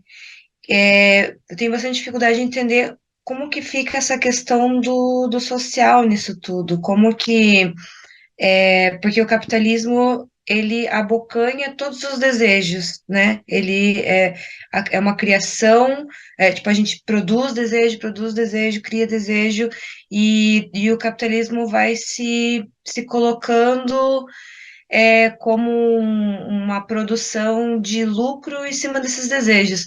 Então, eu tenho um pouco de dificuldade de entender essa parte mais ativa que o Deleuze e Guattari fazem dessa quase como não uma militância, mas uma atuação de, de deixar de escapar esse desejo dessa questão tão assim, como que eles colocam isso, sabe? Tipo, eu tenho um pouco de dificuldade de entender essa parte de como que fica o social no estudo dessa produção de desejo, sabe? Dessa parte mais ativista, assim, de enquanto sujeito, sabe? Como que o sujeito lida com esse desejo, sendo que a gente é tão dominado por ele. Então, a gente coloca ele tanto nessa via do próprio sistema mesmo, capitalista, sabe? Uhum. Certo. Primeiro, lembrando assim que na psicanálise o plano social surge com o recalcamento do desejo incestuoso, né? Então, o desejo, a sociedade, a linguagem, as formas de relação social para surgirem se dão a partir de um recalcamento, né? Para o Deleuze e Guattari, a relação do desejo com o social não é de recalcamento e necessidade, por exemplo, de sublimação. Para eles, o desejo já é imediatamente imanente ao campo social. Tudo que é tudo que é desejante é ao mesmo tempo social, e tudo que é social é desejante. Freud já falava que o social se apropria o supereu se apropria das energias do id, né, do isso. E o Deleuze e Guattari vão dizer que imediatamente, digamos assim, todo desejo já é ao mesmo tempo uma forma de relação, é uma forma de organização social, constitui discurso. Então, o principal para entender aí é que produção desejante e produção social são imanentes para o Deleuze e Guattari. Social é imediatamente desejo. Só que, o que acontece? Há formas e formas de desejar.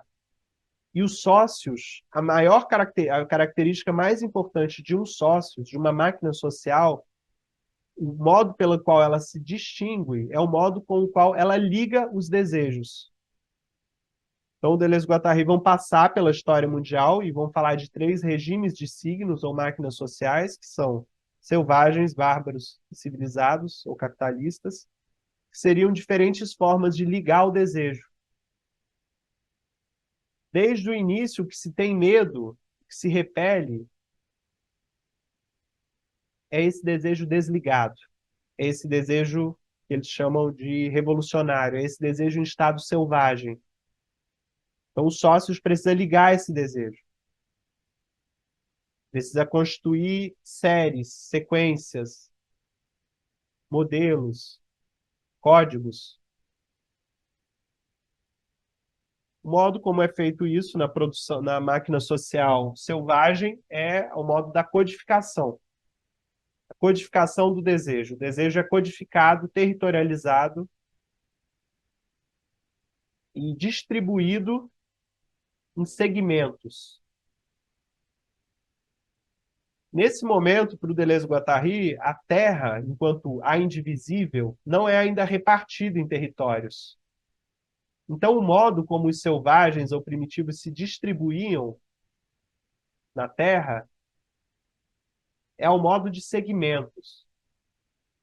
Esses segmentos se dispõem na Terra em busca dos veios, dos fluxos, dos valores de fertilidade da própria Terra. O que são esses segmentos? A gente chama isso hoje, às vezes, de ocupações, de profissões, mas eram os agricultores, os caçadores, os mineradores.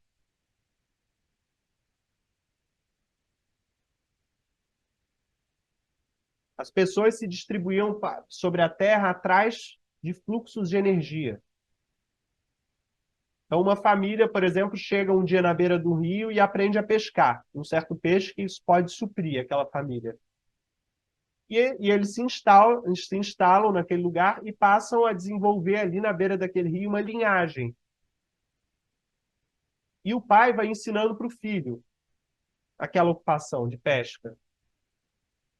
e eles podem se relacionar com outras famílias também a partir de casamentos.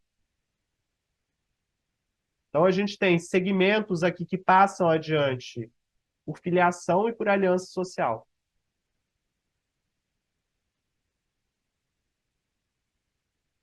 Nos sócios, na máquina social bárbara, o que acontece é não mais uma codificação do desejo, uma territorialização do desejo, mas uma sobrecodificação e uma sobreterritorialização.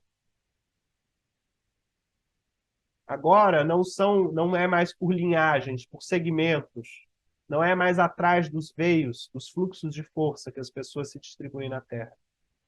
Agora os territórios são criados e subdivididos em vista de uma sobreterritorialização que vem do déspota. Tudo é dele. Ele distribui para algumas pessoas, mas todos os impostos retornam para ele. A máquina miraculante, ou o corpo sem órgãos, não é mais a própria terra, mas é o déspota. O valor de fertilidade já não está na terra, mas nas mãos, no poder do déspota.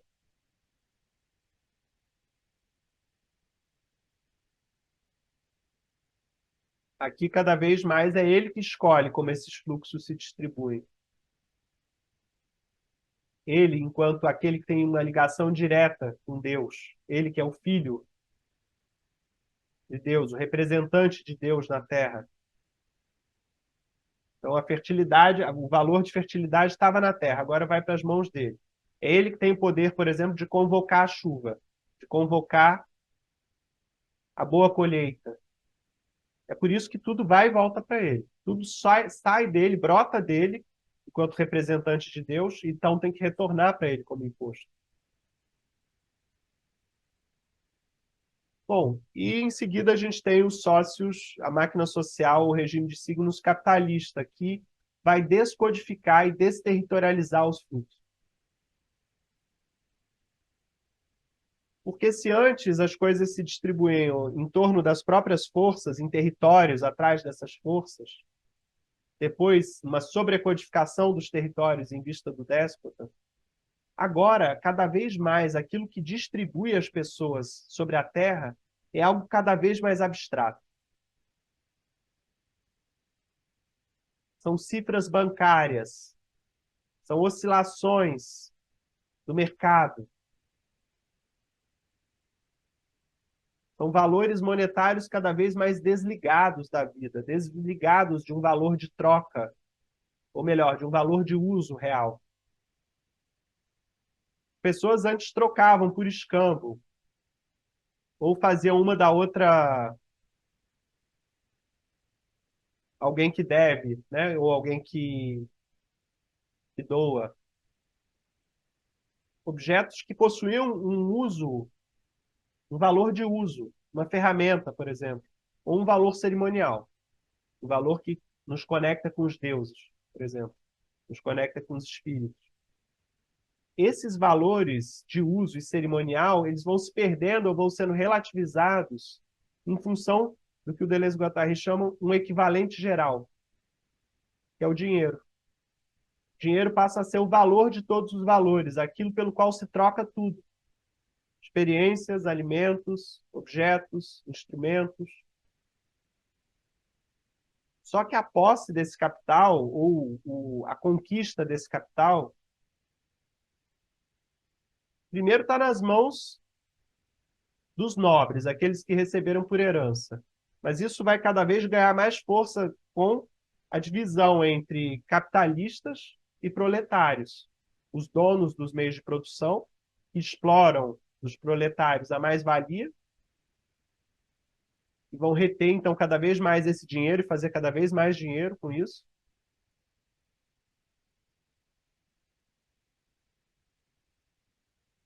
Hoje se fala, por exemplo, da especulação do mercado. Então, são certos movimentos, às vezes até simulados por algumas pessoas, por alguns bilionários. Por exemplo, o Guattari comentava isso sobre o Trump, eu acho que nos anos 80, já nos Estados Unidos, que ele comprava quarteirões inteiros de certas regiões, no centro das cidades. No momento que ele comprava, aquilo lá não valia nada. Mas, injetando um certo dinheiro, fazendo especulação com aquilo que ele comprava, ele fazia aquilo valorizar muito. Então, ele expulsava pessoas das suas casas a um preço muito irrisório e enriquecia com isso, com essa especulação.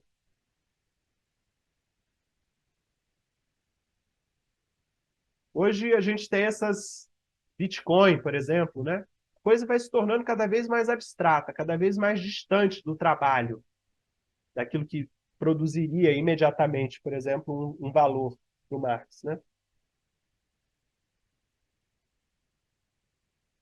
Isso o Deleuze e Guattari referem como uma descodificação e uma desterritorialização, mas eu acrescentaria que é uma descodificação e uma desterritorialização relativa do desejo. Porque os objetos, as pessoas, são desinvestidos. Aquela sobreterritorialização do déspota é desinvestido, mas em função de uma desterritorialização e uma descodificação relativa, que se reconstrói um certo território no capital, nas empresas, nos agregados industriais. Senão, como um capitalista, a gente acreditaria na mão invisível do mercado, né? Por exemplo. Será que o capitalismo, ao modo como eles pensam, com a mão invisível do mercado, é a absoluta descodificação e desterritorialização dos desejos e dos fluxos? Será que, enfim, tudo vai correr de modo igualitário e democrático quando o capitalismo funcionar?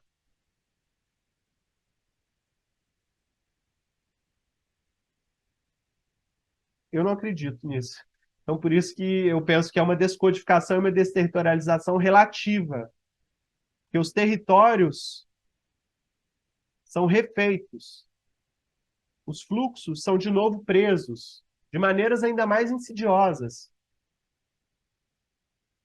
A mão invisível do mercado, na verdade, é bloqueada por agregados industriais que monopolizam o mercado. Então, como alguém, um pequeno produtor, vai concorrer se o modo dele produzir acaba gerando muito mais gasto? Como que ele vai concorrer com essas grandes empresas que, então, vão poder produzir muito mais, às vezes de qualidade muito menor, mas a um preço muito menor, vão inundar o mercado, vão regular os preços. Então, essa descodificação e essa desterritorialização, ainda em muitos outros sentidos, é apenas relativa. Como se ainda não chegássemos numa desterritorialização e uma descodificação absoluta do desejo, que não tem a ver propriamente com um objeto, mas com a prática do desejo, a prática sobre esse campo de fluxos, sobre esse campo de imanência, a partir de uma força que afirma a vida, que afirma a existência, que afirma uma existência expandida, não apenas de si mesmo, não apenas a sua própria autoconservação. E aí tem toda a ligação também do capitalismo e do dinheiro com o cristianismo, né? O investimento no dinheiro como investimento na alma, a riqueza, o enriquecimento como a imortalidade dos capitalistas, enfim, toda uma articulação aí em que é ligado o capitalismo ao protestantismo, ao trabalho, né? Ao enriquecimento. E a alma ao capital, dentro dessa produção de subjetividade. Felipe, quer falar? João, qual a diferença entre, ou são sinônimos em alguma medida, se sim, qual, descodificação e desterritorialização?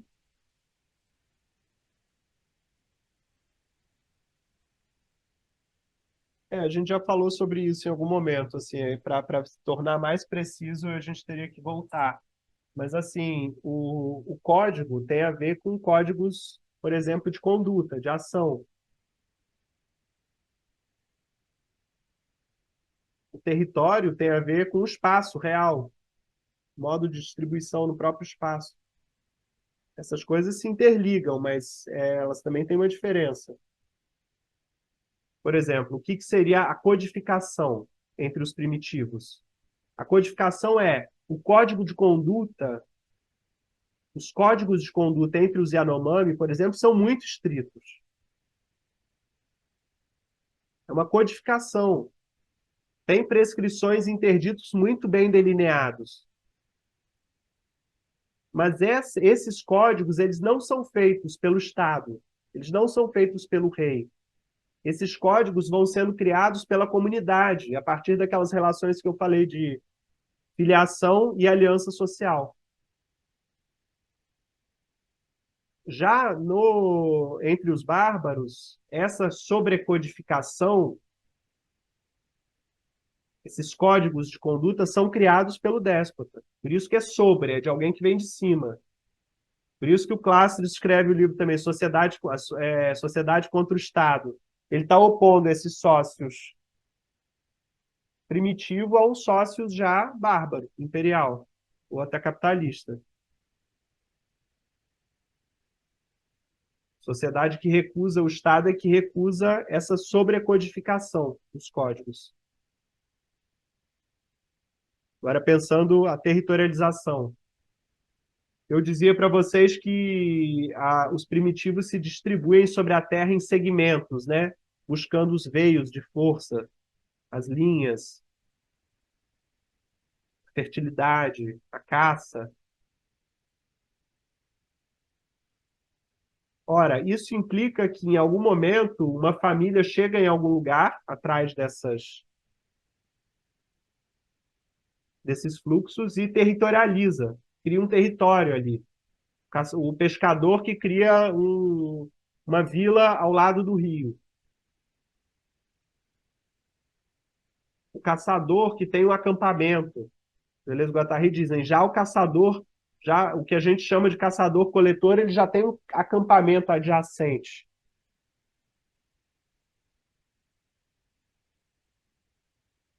Um lugar onde ele descansa, onde ele fica durante um tempo. Então se percorrem esses veios, mas também se fixa, também se territorializa. Esses territórios podem não são eternos. Podem durar enquanto se esgotar, até se esgotar o fluxo de força que levou essas pessoas até lá. Já na sobreterritorialização é uma distribuição dos territórios segundo uma instância superior que possui a todos, mas distribui alguns como favores, como arrendamentos, no seu nome. Aí vão ter vários regimes diferentes, do modo como esse rei pode ceder ou não a terra, por exemplo, aos nobres. Enfim. E, por fim, a descodificação é que no capitalismo não há mais códigos, né? Não há mais códigos de conduta, mas axiomáticas, que vão depender, digamos, de produção de subjetividade muito variáveis. É por isso que, por exemplo, a gente escuta as pessoas mais velhas, por exemplo, nossos pais, nossos avós, dizendo assim: acabaram-se os valores, né?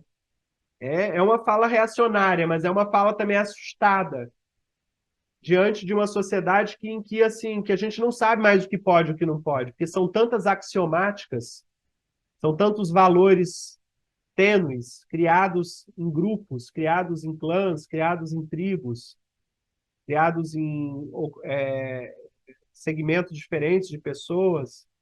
Então, essas axiomáticas, elas dizem de uma coisa tênue, né? De uma coisa, de modos de conduta muito menos em função da moral e muito mais em função, digamos, da perseguição do capital. Então, os códigos têm mais relação hoje com o enriquecimento do que com o certo e o errado, do ponto de vista moral. E, por fim, a desterritorialização do capitalismo é que a questão da propriedade está muito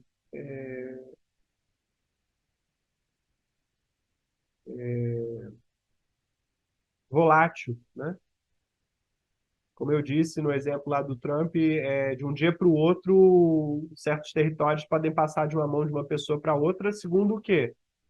As oscilações da especulação imobiliária. Então, as pessoas são desterritorializadas, são expulsas para fora dos seus territórios.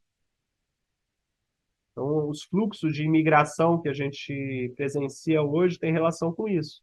A desterritorialização provocada pelo capitalismo. Desterritorialização relativa.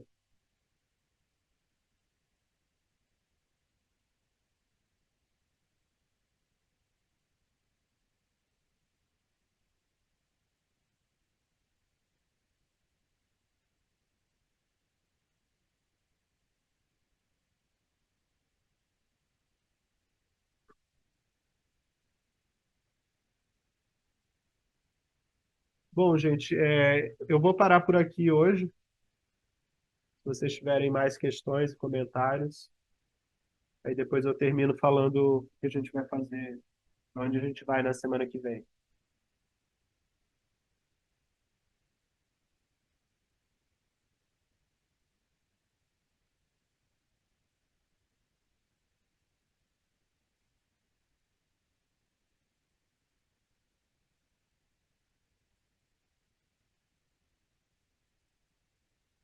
Bom, se quiserem ir pensando aí, eu vou comentando aqui então.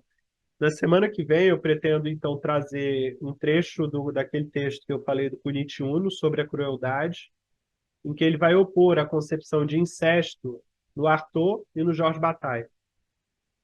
Para a gente pensar como que alguns autores tiveram que pensar de fato o incesto, não mais o interdito ao incesto, mas o incesto, para sair daquela dinâmica do duplo impasse da psicanálise. A gente vai ver que para pensar o incesto de outro modo, que não para além da relação sexual com a mãe, eles vão precisar, o Bataille pensar em termos do erotismo e o Artaud pensar nos termos da crueldade. O incesto vai mudar de figura, mas em todo caso, a direção, a tendência do incesto aqui é uma direção para além daquilo que a gente chama de humano.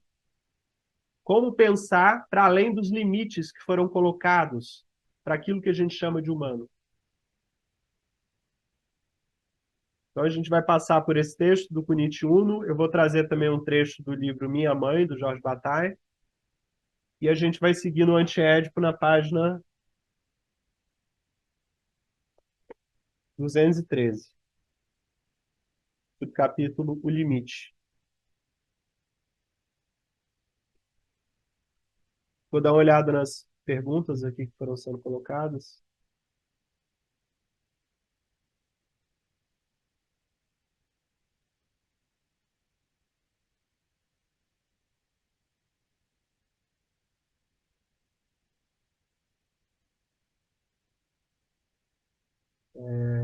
Esses encontros acontecem toda segunda, de 8 às 10, mais ou menos.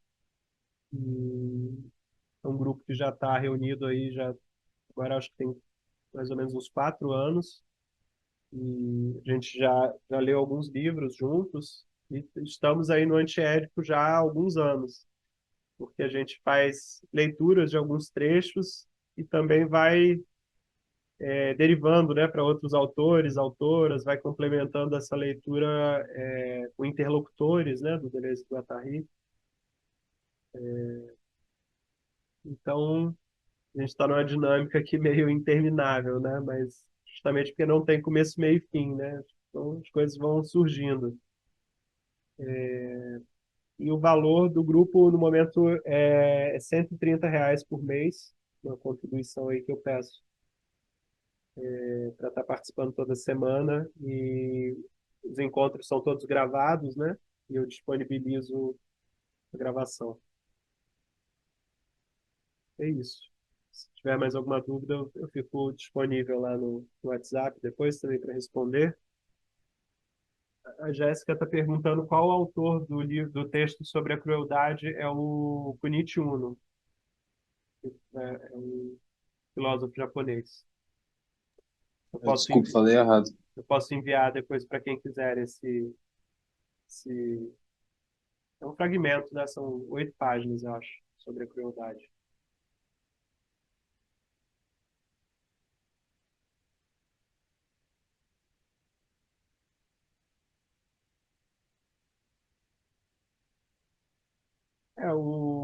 A neurose, por exemplo, seria um modo de.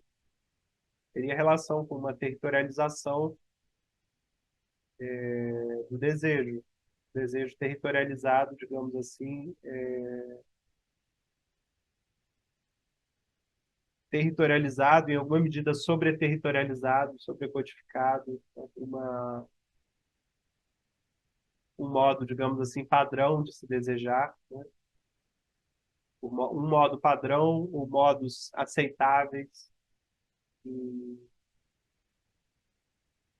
por outro lado, uma desterritorialização relativa pode ter relação com uma tentativa de sair desses sintomas mais tradicionais, né, mais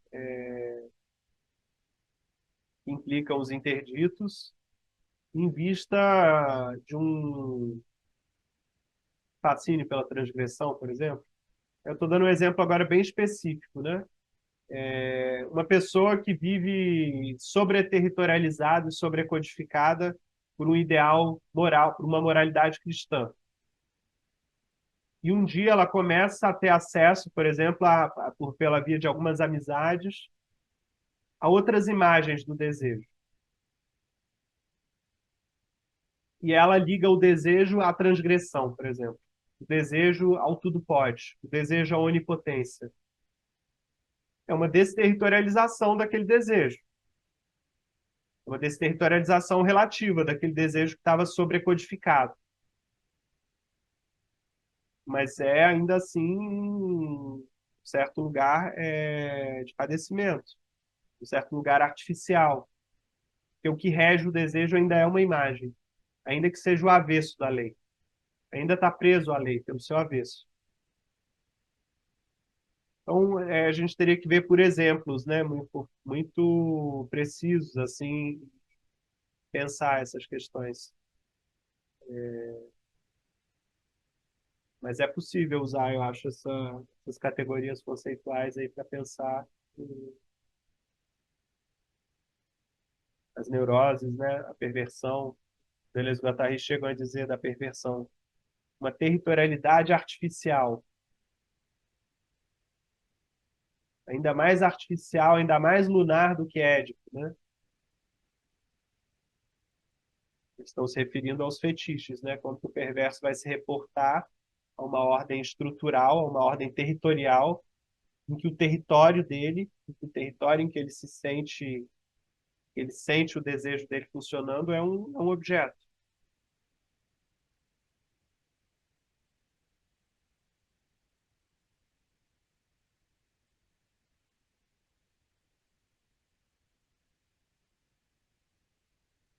Bom, então semana que vem a gente continua nesse caminho aí, preparando aí já para fazer esse retorno ao antiédipo da 213. Boa noite aí, todos, todas.